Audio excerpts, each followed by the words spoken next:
All right, Stephen, thanks so much for coming back to the show. We left our conversation last time with probably more questions than answers, as a lot of these conversations go, and wanted to have you back on to specifically discuss decision making and data driven decision making more specifically, right? So, uh, once again, thanks and welcome back. Thanks for having me. So let's just dive right into that, right? At this point, for our listeners, if you didn't listen to the first episode, I definitely recommend that you go back to that. That was episode 136. You'll learn a little bit more about Stephen's background there and a lot of the other topics that we cover. But I think it's worth listening to that episode first and then coming to this episode. Because right now we're going to get into a little bit more of the weeds, I assume, where at least where my head's going and where my questions are. So let's just start with, what is data-driven decision-making in your mind? It sounds like it's straightforward, but. Yeah, I mean, we all make decisions based on emotions, right? That's just the way we're wired, and that's not a bad thing, right? You should use your gut. I have a little Spider-Man thing on my desk here to remind me to trust my spidey sense, right? And so, so this is not about replacing that. This is about backing this up and making sure that you are validating your gut with the facts. And so, so how do you make data-driven decisions? The first thing you got to figure out is, what are the decisions? What decisions are you trying to make? And usually it's to increase profits, right? So many of our clients in the construction business are working their butts off. Right now, economy is in construction is really good, right? There's a lot of people have been hit by COVID, but not especially in the home remodeling space. Yeah. Your bigger problem is finding sheetrock. So the problem is often you're working really hard, but you're not making enough money. And so after, you're trying to live this American dream, and after paying everybody and, the problems that you had on the bad clients and the issues with the changes in pricing right now, you get squeezed from all ends. And so I'm a data junkie. I've been doing this, this is my sixth recession. I've been a CPA for 36 years doing management accounting. And what I've really studied is, what are those decisions that business owners have to make? And we've narrowed it down to 5 of them. But the first here is, if you're happy with your profits and your bottom line, then don't change anything. This is only if you're not happy. And so the first step is, what are the decisions? And I'll go through those 5. The next step is, what are the drivers for each of those decisions? So if sales is a problem, what are the drivers of sales? If your profit margin is a problem, what is the drivers of margins?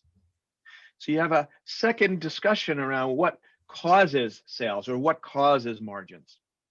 And then third, then you can get the data that you need to track those drivers. That's what starts the data-driven decision-making process. What are the decisions? What are the drivers of those decisions? And then whatever those drivers are, that's what we want to track. And what this is the difference between a financial statement that a traditional CPA is going to give you and management accounting, management reports that a management accountant will give you, or a CFO or a controller, which is what GrowthForce does, outsource controller services. And what you focus on here is the data that you need to track. You should be looking at it and saying, what decisions am I going to make from this report? The income statement and the balance sheet were not designed to be actionable. They were designed for external users, the banks, to make sure that you can repay the loan, the IRS, so they can get your pound of flesh, an investor to see whether or not the equity is growing, right? There are very important reports that your CPA is giving to you, but they're not going to tell you how to make decisions around pricing or hiring and firing or investing money to make money.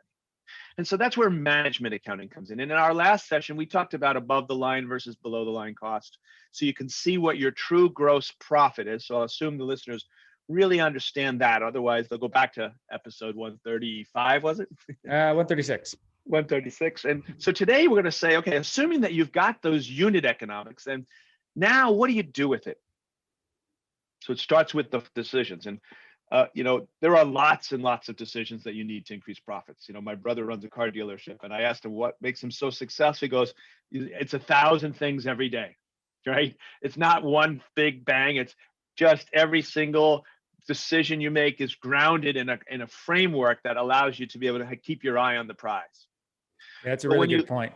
Isn't it right? We all want the easy way out, right? We all just want the one thing to do. And there's often one thing to focus on at any given time, but it's not one thing that's going to change everything. Yeah. And so how do you do those 1,000 things right? Assuming you have your unit economics, and just as a quick recap, for the unit economics is the profitability on the work that you do. A unit is whatever appears on your invoice.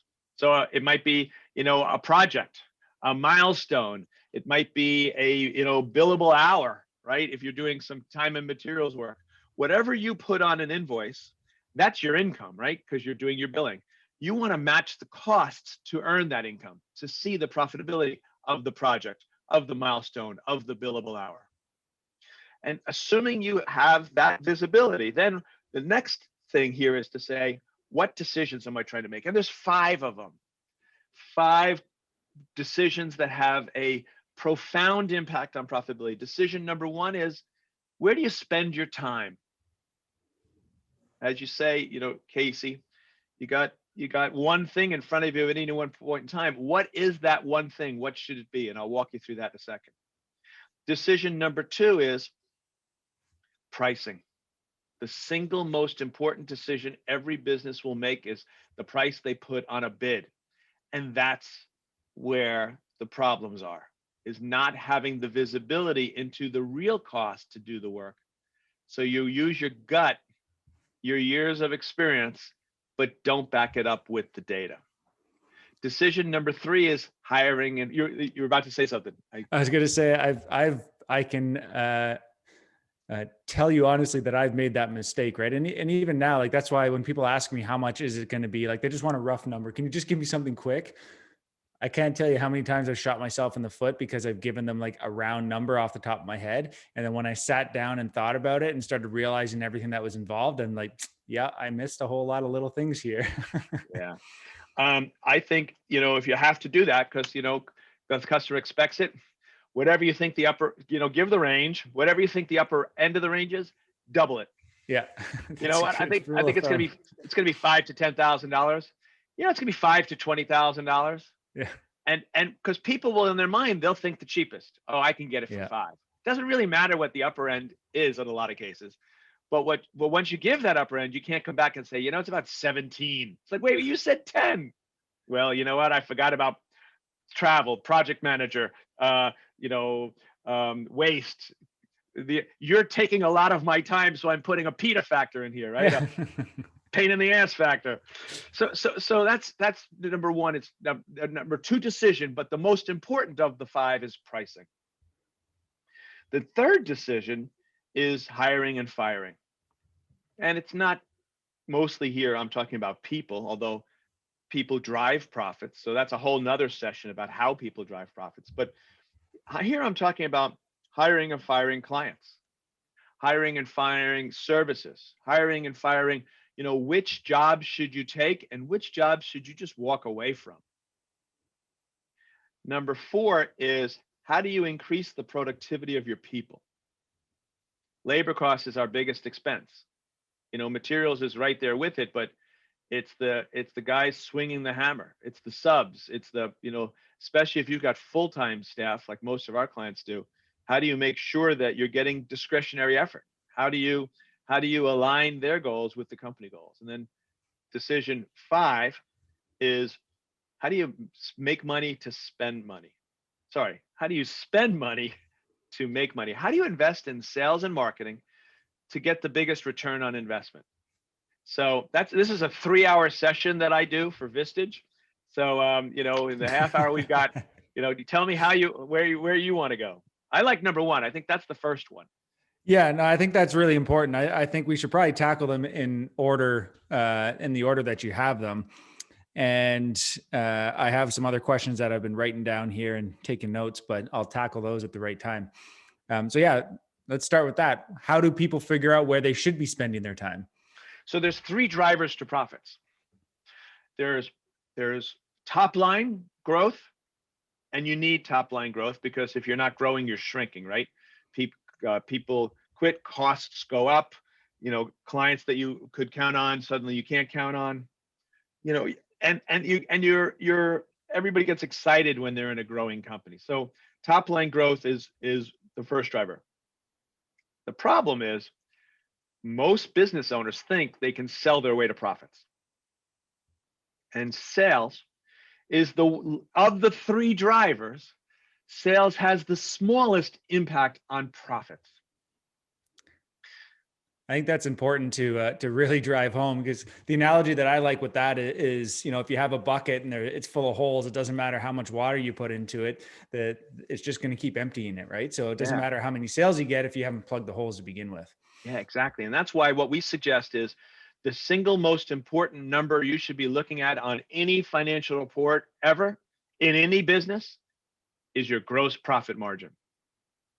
And if you subtract out of that your sales, if you pay sales commissions on a job, then gross profit minus the sales commission is called contribution margin. And what that means is it's the amount that every customer, every job, every billable hour contributes to paying its share of overhead and generating a profit.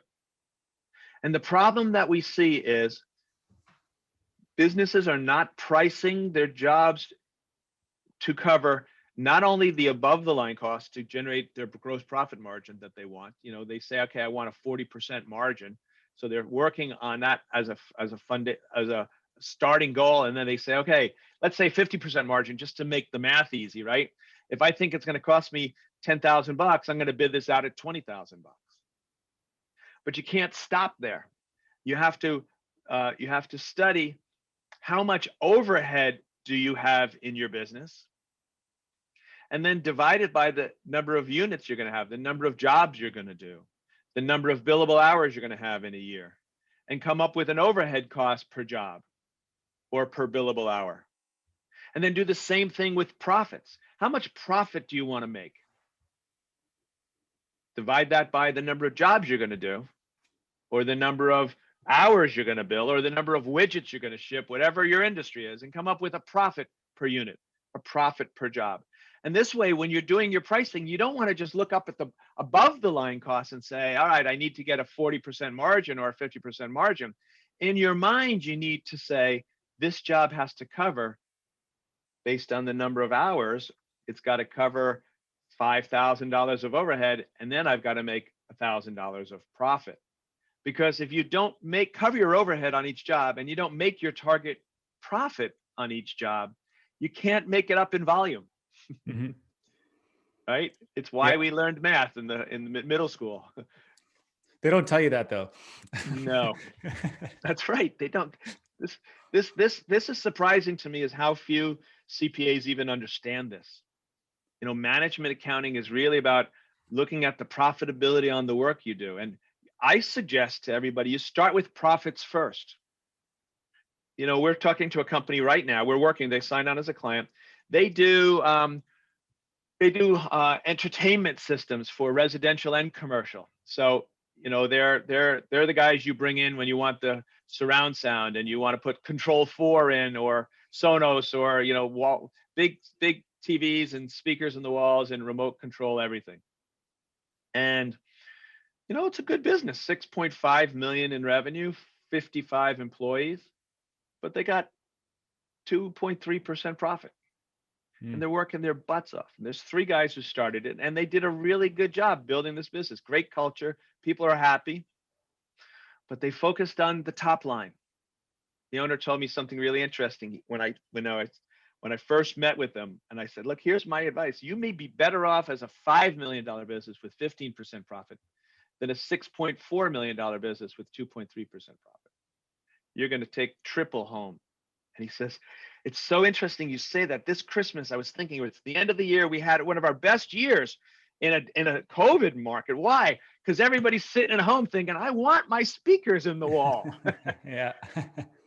And we never focused on our profits, because when you go to the trade show and you say, how'd you do this year? It's like, oh, we got to 6.5 million. It's like, oh, you beat me. I only got 5.8. Nobody ever says, how was your EBITDA? How was your net income? Yeah. It's true. It's less So, exciting when you talk those numbers. yeah. And, you know, it's also more confidential, so you're not likely to share it. But the emphasis is on the wrong syllable, right? Yeah. It's not how much you earn, it's how much you keep. And so pricing becomes really important. You want to look at how many units are you going to do per year, how many jobs, how many hours worked, whatever your unit is. And you can have multiple, you know, customer's job, how many different services you're going to offer. You know, we do a lot of technology companies, how many seats do you have, whatever it is that that appears on your invoice. What does it really cost you to deliver that work? Then how much overhead does that each one of those have to cover? And then most importantly, what profit do you need to get? So that when the sales rep comes to you and says, I'm in a competitive bid here, if we can just give them 10% discount, I can close this deal. I'll get, and we'll make it up with referrals and selling them, you know, work orders, change orders. We'll get the first big job in that new neighborhood, and then we'll get referrals from all the neighbors, you know, and we've got these people sitting on the bench. Let's get the deposit check. That'll help our cash flow. All these things come to you. It's like, yeah. Close the sale. Give them the 10%. I did that for decades. Mm-hmm. And then I realized that single decision was the reason why I never was able to achieve that American dream. I was never able to build the nest egg and have the profits at the end of the year that make me feel like, all right, this is worth all my hard work. And I'm not suggesting you never give a discount. What I'm suggesting is you want to make a data-driven decision about giving a discount. And the numbers are really staggering. You know, when you give a 10% discount, if you have a 40% profit margin, you have to sell 33% more sales to make up the same cash. And the lower the margin, the higher the delta. If you have a 30% margin, with, you know, a lot of construction businesses struggle because their margins are in the 30s, Mm-hmm. right? If you give a 10% discount, you have to sell 50% more sales. So how does the math on that work for our listeners and viewers? Okay, so let's do a simple job, right? You got a $10,000 job, and you got a 30% margin, right? So that means you got $70,000 of costs. Now, you're going to give a 10% discount, right? So instead of $10,000, you're going to have $9,000. You gave away $1,000 of revenue, right? 10% off the 10 grand. Everything else stays the same. You still have $7,000 worth of costs, right? So now you have $2,000 of profit, and you've lost that $1,000 in order to, and your margin on 2 out of 9, I should have used a simpler number, is 23%, something like that, right? You've dropped, in fact, it's really hard to do numbers on a podcast, right? Because I can't show you. But if your $9,000 now is on a $7,000 cost, gives you $2,000 in profit, then you've just dropped your margin to 22%, right, from 30%. And now you got to make $1,000 more revenue in the bank, right? You have to sell 50% more at 22%. You have to sell $4,500 more sales at that same 22% to get that $1,000 back. The lower the margin, the bigger the impact. right. And I've got a calculator on that I will get our team to put in the show notes so that you can actually see it. And what happens is, you start walking away from business where you're discounting it, and you're not getting the gross profit that you need to cover your overhead and generate your profits. And most business owners live in a constant, in my experience, a constant combination of extreme optimism and fear. Right? We're optimists, right? We believe this is going to work. And if it wasn't, we wouldn't have started a business, right? You have to be an eternal optimist to be an entrepreneur.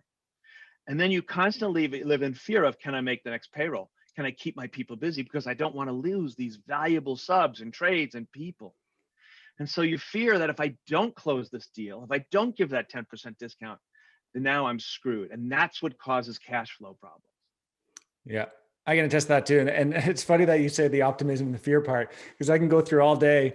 It doesn't happen as much anymore, but you go through all day being all optimistic and you're working away on stuff. And then the fear doesn't hit you till you're about to fall asleep and lying in bed, and then you can't fall asleep anymore. That's exactly right. That's what exactly every right. entrepreneur goes through, right? Yeah, Doesn't matter what the yeah. business is. And it's low gross is grief, right? That's Yeah. the answer. That's a car business phrase. And I think, you know, the whole focus here is to, if you have visibility into those above the line costs, right? If you really know what it really costs you by, you know, doing the stuff we talked about in session 136, tracking your time, using T-sheets. If you're a QuickBooks user, they bought quick T-sheets, it's all integrated, to be able to actually see the time that, we call it time leakage, time that you're paying for but not getting paid for. The reworks, right? Oh, you know what? We measured it where we didn't measure twice and cut once. Okay, we measured once and cut once, and so now we got to go back and fix it. Okay, you have to see that. You have to have visibility into, that's a real cost of business. We are human. Even the best of us measure once and cut once. And so if you understand that hidden cost, the project management, I call it the client interaction time, the phone calls, the emails, the face-to-face, you know, I'm checking in, how you doing? You know, I want you to come and look at, okay, that's a cost of the business. Yeah. You know, the quality control. If you're like, all right, I know this guy's good, but I just want to check, have somebody else check, see if he's wired it right, whatever it is, that we have you gather all those costs and you put an overhead factor on that bid you got. Whenever we could recommend to a client and say, here's my bid, here are the direct labor that I know about, add 20%, because you're going to need 20% for client interaction, quality control, and project management. You know, there are emails, there are phone calls, there's stuff, and that's what erodes your margins. That's the time leakage, the hidden costs. And if you figure that out, then that's the difference between the companies that are wildly successful, living the dream, and those that struggle to survive. So this sounds like you're talking a little bit about, you know, what is my price on that one? Does this mean, when we were talking about, you know, where do I spend my time? Would you say, like, number one in terms of spending your time is figuring out these costs, for example? Is that what? Exactly. So first place to spend your time is top line. Second place to spend your time is above the line. Right. What are the above the line costs? And thank you, Casey, I didn't explain that well. What are those above the line costs that really go into every single job that the customer is really paying for? Where is the value that we are giving away that we could be billing for? Where are the additional billing opportunities? What can I do to increase that margin? Because a small increase in profit margin has a profound impact on the bottom line. What training can I implement for my staff to be able to make sure that they do the wiring right, that they measure twice? What is the automation that I can do to help streamline the process of, you know, delivering that services, placing the orders, getting the material shipped, whatever it is? How do you increase your margins? Because if you have a small increase in margins, if you can get from 40, if you increase your margins by 10%, from 40 to 44, think about it, on that $10 million business, on a $10 million business, that's an extra $400,000 right to the bottom line. It goes directly into your bank account. And that's why we recommend your number one area of focus should be above the line. The number two area of focus then becomes the below the line. Sales is going to be last. You have more of an impact on your profitability by automating your overhead, by looking below the line and saying, okay, after I got my margins right, how do we operate more efficiently as a business? I figured out pricing. Now I need to figure out how can I automate the back office? How can I get a bigger return on investment on my sales and marketing spend? What do I do with my facilities cost, especially now that everybody's comfortable working out of a spare bedroom with a dog barking in the background on Zoom, right? The world has changed. Yeah. Now, Kids running by. oh, it makes it more interesting, makes it more Yeah. personal. It's not a bad thing anymore. It's a good thing. And so that changes the overhead calculation. So now if you can go in there and say, all right, if I had 30, this is the example we're talking, the construction company we're talking to, who's, $6.5 million business. If you had 37% overhead costs as a percentage of revenue, the second best way for me to get increased profits after increasing my profit margin is, my gross profit margin is, how do I lower that overhead cost to 30%? So the last of the three big places to spend is below the line. How do you automate the billing, the collections, the bill payment? QuickBooks, who has 88% market share, right? They have 88% market share for a reason. They no longer want to be the general ledger for small businesses. They want to be the ecosystem. And what they've done is they have integrated software that you can use on your phone for all the things that you need in your business, for tracking time, for paying bills. Bill.com is a third-party tool that has eliminated our cost to pay a bill from $12.38. Remember, we're in the bookkeeping business, right? Outsourced bookkeeping, accounting, and controller services. We really know how to do this right. It cost us $12.38 to write one check. Wall Street Journal did a report that said it cost $15.50 for a small business owner to write one check. Bill.com got it down. Sorry, that's interesting. That's because they're factoring all the time, right? You get the bill, you enter it, Keep going. Yeah, think about it. You got to get the bill. If you're smart, you got to scan the bill. You got to then enter it into the accounting system. Then you got to print the check. Then you got to spend most of your time chasing the owner down to sign the frickin' check, because none of us like to be separated from our money.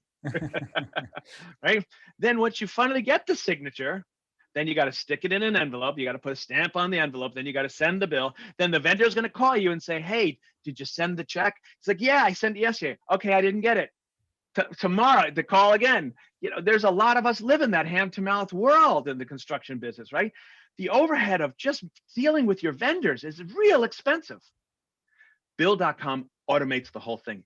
As soon as you approve that bill, literally the bookkeeper enters it. It syncs with QuickBooks, so you don't have to enter it again. You can have rules that say, okay, I need to give this to a budget manager. They get an email saying, approve this bill. They look at the scanned image. They see, yes, this was charged to the right job. Here's a description. Yep, that's the right description. Hits okay. It goes to the owner, who can sit on the throne and pay the bills and literally see everything: the scanned image of the bill, the account code, were there any questions? And then as soon as he releases it or she releases it, sends an email to the vendor saying, the money's on the way. Click here if you want to see the status. And which most of the vendors, if you're there, will do is will get paid in 2 days because it's through ACH or paper check. You pay more for a paper check, so you want them to use ACH where it's free, and they get their money in 48 hours. And you've eliminated the job of paying a bookkeeper to do any of that. So yeah, I'm gonna have to look into this more. I think that'll be off top. Maybe I'm gonna look into that, because that's one of the things that we've automated a lot, and we use something called HubDoc, right? So you can automatically get pulled into Build-A-Term. But in terms of paying it, we're still doing like e-transfers and checks, and because we get a lot of big bills too from some of our sub trades for projects, right? So we're doing some pretty large residential projects, but. Anyway, that's a great tip. The challenge is that there's no workflow, right? So you can't get a budget manager to approve that, or you have to give them bank access.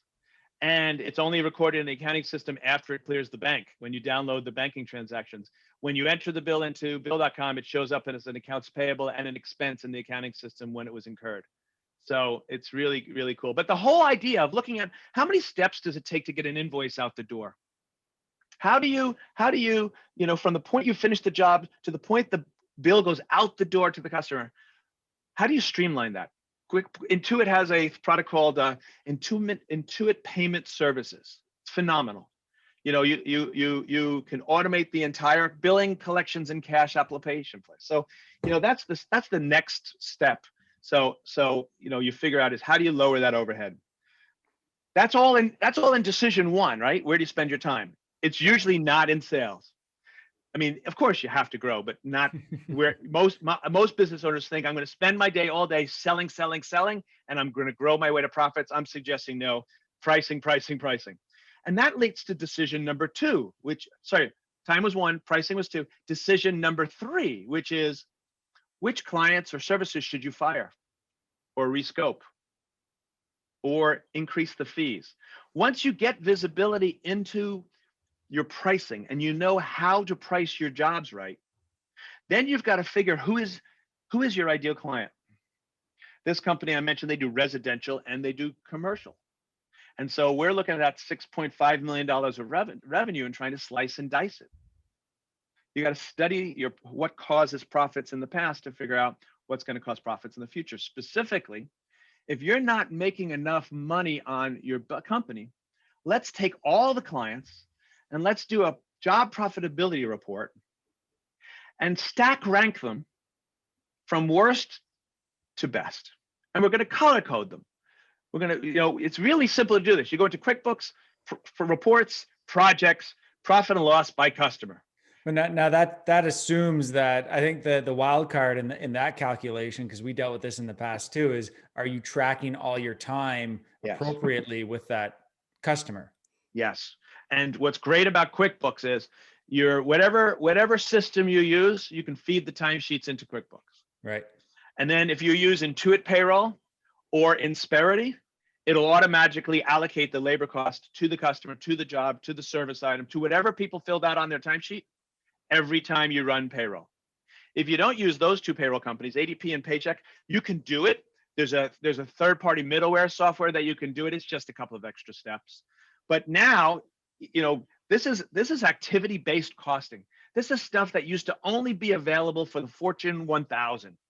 As any small business owner, if you're using Builder Trend or whatever tool you're using to track your time, if you get that timesheet into QuickBooks using the sync tool that they have, and you use a payroll company, Insperity or Intuit automatically or anybody else manually, you can set up QuickBooks to use timesheets to run payroll. And what that does is it enables that time-driven, activity-based costing. And now you've got your labor cost above the line at the job level, at the customer level, at the service item level. It'll also track it to a class, which is a department or a profit center or a team. And since you're doing your billing in QuickBooks with an invoice that has a customer and a job and a service item and a class, now you can see profitability by customer, by job. Mm-hmm. Which of your services generate the most profit margins? And which teams generate the most margins? And now you can start to slice and dice that. And so what we suggest is you run that P&L by job report and you take from the worst gross profit to the best. If you're paying commissions based on jobs, subtract out the commissions and then don't look at gross profit, look at net operating profit. In QuickBooks, it's called net operating profit by job. It's the bottom line because that's the contribution margin, what every customer contributes to pay for its share of overhead and to generate a profit. And then you code in red if you're losing any money on any jobs, right? We had about 5 or 6 jobs. They actually lost money. They did not cover the above the line cost, right? We were subsidizing the services. They had problems on the job. They had to keep going back. You know how it is. We've all done that. Those ones are the ones we really need to study in red. Then in orange is the ones that you're making money, but they're not covering their share of overhead. So you take all the overhead, all the below the line costs, below gross profit costs, and you divide it by the number of whatever, widgets, jobs, billable hours. And then you see, if I look at my profit minus the share of its overhead, where are we? How much did we make? And those that are not covering their share of the overhead, they're in orange. We're not going to keep those if we can't get them to cover their share of the overhead. Then in yellow is the ones that are covering their share of the overhead, but they're not making their target profit margin. They're not making an additional 10% or 15% or whatever it is you want to take home. And then we really study the greens. Which are the ones where we're making our margins, we're covering our overhead, and we're getting our target bottom line, percentage profit. If we're supposed to make 15% at the end of the year, did we make 15% profit after its share of the overhead? And we look at the worst and the best because you want to look at the best to say, okay, who is the ideal client? What they're looking at right now going, you know what, maybe we shouldn't do churches. Can't make enough money on the churches. Maybe we should just stay with universities. And you start to study what are the characteristics of the green and the red. In QuickBooks, you can go in and put custom fields at the customer record, put lots of them. We recommend you put in a field to show you what industry. We have a customer type field, right? And the customer type and the job type fields, you can run a P&L by customer.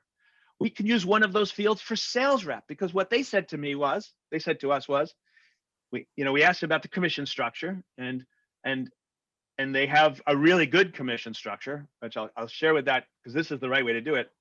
But they said, if some of our sales reps, they always get full loaf.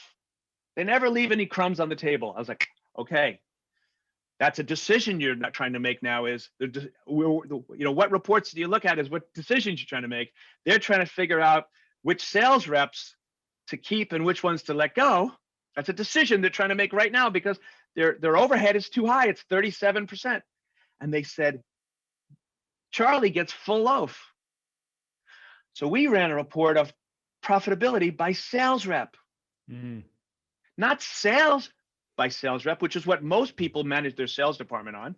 What do you measure sales on? Sales. No, you should measure your sales reps on contribution margin. How much did that sales rep contribute to the profitability, covering overhead and generating a profit? And what they had, you can see there is which sales reps know the value of your company and can sell that full loaf, and which sales reps are selling you as a commodity and are not understanding the differentiation and your value proposition and how to position you to be worth that premium price. And that goes to decision number one, right? With pricing, or decision number two, but the most important decision, pricing. Which sales reps understand the value proposition? What this client is doing that I would love to share, because we see it all the time. This is the right way to do it, is what you call an enhanced margin commission structure. You want everybody in the company focused on profit margin, not top line, but gross profit margin. And when you set your sales commission up where people get paid based on the margin of the job or the estimated margin of the job, and you empower the sales rep then to be able to find additional value opportunities, is a nice way of saying it, and increase that fee and give them an enhanced commission, a higher commission rate on the enhanced margin, you're going to get behavior that will get sales reps thinking, okay, what's the most this person will pay? Right, so they're getting paid on the profit margin of the project as opposed to the total sale. Exactly. And the reason is because then you get them focused on pricing it right, making sure they're not giving away any discounts. And you're aligning their objectives with the most important objective of the company, which is getting enough profit margin, gross profit to create a net profit. How would that, sorry, go ahead, finish your sentence. And the nuance though, is you add the enhanced kicker, meaning if you're going in to bid a job, give me a job that you guys would do. Well, it'd be a custom home. Custom home. Okay. So if you say, here is the floor, I can't price this for any less than this, because this is what's going to cover my overhead and it's going to generate 15% net income, which is what we want. But if your sales commissions are based on a way that if they can increase the value by selling to the emotional part of the buyer, an extra 2%, they get half of the overage. And all of a sudden they see, holy crap, I can make a lot of money if I really learn how to sell an extra 50 grand on this job. And if you get that on every single job, all of a sudden your pricing problems go away. You're not getting your sales folks focusing on, give me 10% to close this deal. You're getting them thinking, how do I get an extra 10% so I can get half of that in my pocket? I like it. So yeah, and then you end up getting better service that way too, because everyone's ultimately working towards what people are paying for, right? If it's too low, I'm always an advocate of you get what you pay for, right? Exactly. So Right. it shows up over and over and over again. Over and over and over, and everybody's happy. You know, your people are happy, your trades are happy, your client is happy because they were able to spend the extra time to go do it, to measure twice. Yeah, yeah, you end up with a better product. So, all right, so I think that covers 1 through 4. Right. So you got into the productivity. So figuring out how to increase that productivity a little bit. Now it brings us to 5, which is where do you spend money to make money? Yeah, this is my favorite. It's also the hardest because marketing in particular, there's no number I can point to. I can't, like pricing, I can point to, here's what happens if you do this. Marketing is, very difficult to measure. Why did somebody come to you? Oh, they came to the website. Well, how did they know to go to the website? Well, they Googled it. Okay, well, why did they Google? Because, their I neighbor have all tell these them? questions with my team too. It's like, we don't really know where people come from, right? It's really, really hard. But there's a couple of things that you can do. And this is where unleashing the power of QuickBooks comes in. And when I say QuickBooks, this is any accounting system. Doesn't matter if you're in NetSuite or Microsoft or Sage. It's a relational database, right? And so there's a table for the customer. And what you want to do is you want to add custom fields to that table, which is based on working backwards from the decisions you're trying to make. So do you have a sales and marketing decision you're trying to make right now, Casey? Good question. What are the decisions we're working on the marketing side? I should have prompted you before. Well, let me tell you some of them, Yeah. right? We see them. So first trying to hire a salesperson. So going back to that same example before, if you have what you look at is what's the decision, what's the driver of the decision, and then what data do I need? Yeah. From a sales decision, I know like one of the decisions we're looking to make is, you already talked like what types of customers we want to do, but we are working towards figuring out what's the lowest amount, the smallest project we're willing to take on, right? Because at a certain point, it doesn't make sense. We've realized that, but we're trying to figure out what that bottom line is. Awesome. And how do we price that properly? Because for us to take on a small project, the cost has to be too high and the competition's too steep, right? So Perfect. Okay, so what's the driver of that decisions? How do you know, what the driver is? Your overhead for project management, right? Correct. So Well, then, that's one of them, yeah. Which we're changing our contracts on right now. What other things cause smaller jobs to not be good for you? And this is a good example for how do you think about data-driven decisions, right? This is decisions. Step 1, what's the decisions? And then 2, what's the driver of that? And then I'm gonna show you how to get a report for this. Yeah. Well, the biggest thing for us is the amount of time that goes into that to set up a job, right? To get the job, to set it up, and then to ultimately hand it off to our project to do it. There's a large amount of cost. It could take the same amount of time to set up a $50,000 project versus a $250,000 project. So what I would do is I would work backwards from there to look at your client list and see, okay, so what are the segments, the customer types, or the job types, right? So you might want to have a small job would be fireplaces, right? I don't know if that's, but let's just start to look at what those small jobs are. What types of jobs are they?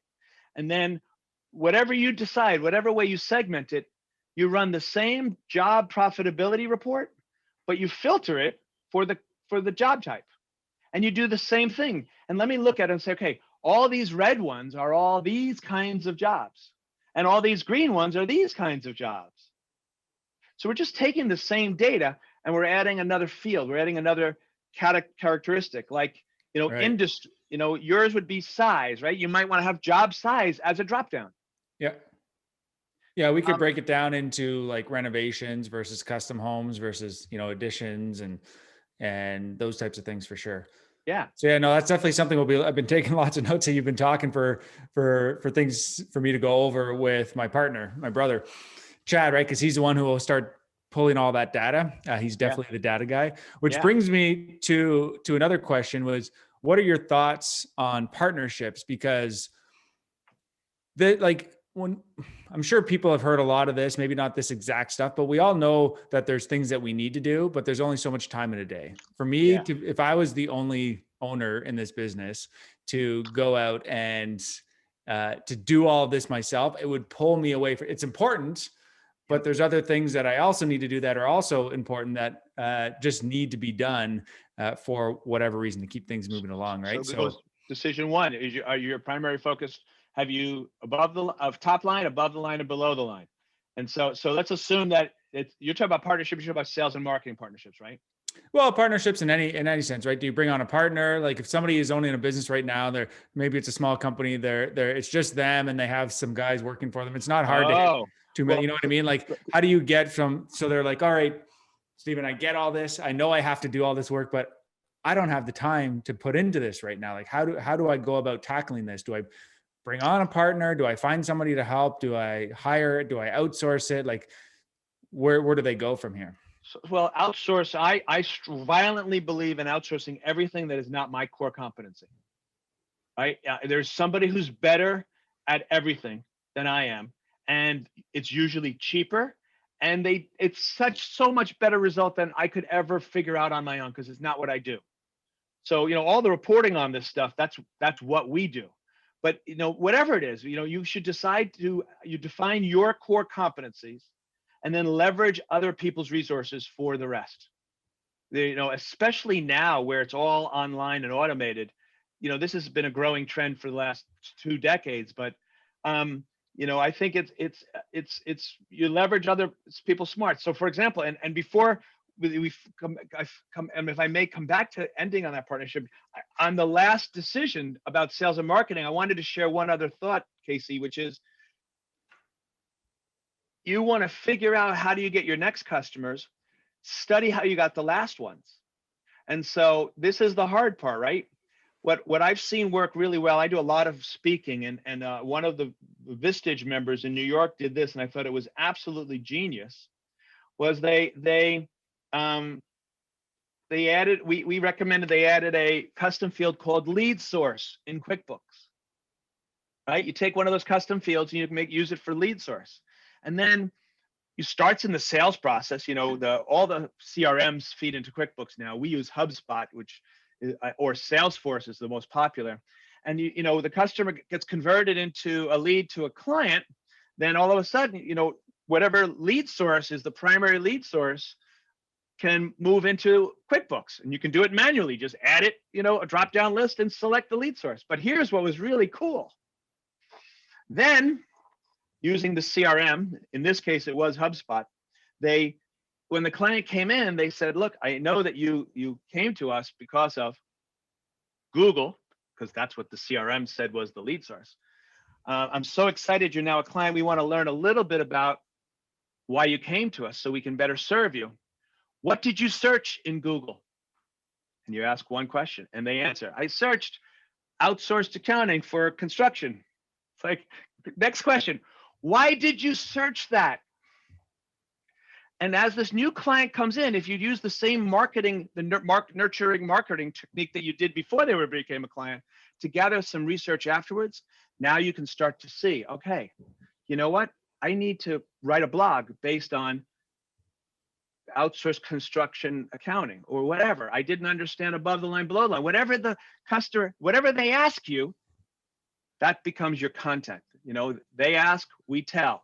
So it helps you get more of them, because if this guy was searching for outsourced accounting construction and they're a really good client and they're happy and we're happy, let me find more like that. That lead source field in QuickBooks allows you to take that an extra step. Yeah, we put that lead source into our builder trend, but we don't call and ask those questions. So that's going to be something that I got to talk to our head of client success on to figure out, because that's something that we've actually been digging into is where are our best clients coming from, right? These are part of our meetings as well. And builder trend is great for a lot of things, but it's not really good for pulling reports like QuickBooks is. So I'm wondering if we can get that into QuickBooks. But either way, like I keep saying, I got lots of notes here and lots of things to take action on. Cool. But obviously, this is another a ton of great information. Again, I'm glad we did round 2, and I think we might as well end it here. And I have a couple questions to end it, though. Is do you work with people on the Canadian side? I've been getting a lot of that, and we do not, because QuickBooks Canada, QuickBooks has its own Canadian version, and the functionality is slightly different. And there was just not enough business for us to become experts like we are in the US version. Right. So do you know anybody who's doing something similar to you on the Canadian side? Because this is actually a question that came to us after our last podcast. Yeah, I probably got the same person asking me. I don't. I'll think about it though, and maybe we can post that as I'll ask our community here and see. In either case, there might be a good opportunity to get you on what we're launching, which is the Conscious Builder Academy. So when we're getting into a lot of different things that we're teaching, going on what you were just saying, actually, is I know I'm not the best at everything. There's certain things I'm good at, but we got to find the best of the best in other areas. Yeah. So we're in the process of launching that, and that'll be a conversation for another time. I guess lastly is, how do people get a hold of you if they have questions or if they're in the US and they want to work with you? Well, our website's got a lot of resources, and you can visit us virtually at www.growthforce.com. We share a lot of helpful advice, and I'm happy to answer any questions at any time. We got a chat guy on there. Email is the best way to reach me. It's Stephen, STEPHEN @growthforce.com. I gave you the website, www.growthforce.com. LinkedIn, I'm Stephen King, CPA. And I'm also on Twitter @SKingGForce. Perfect. Well, Stephen, any last parting words of advice for our listeners on this one? Yeah, it's not so much how much you earn, it's how much you keep, right? And if you labor's your biggest expense, then make sure you allocate that labor costs and do it automatically so it's easy, and it'll change your life. Perfect way to end. Thank you so much, Stephen. It's been a pleasure. Another couple pages of notes for myself, and I'm sure if people listening to this are not driving, they will have lots of notes as well. So thanks again, Stephen. Okay, bye.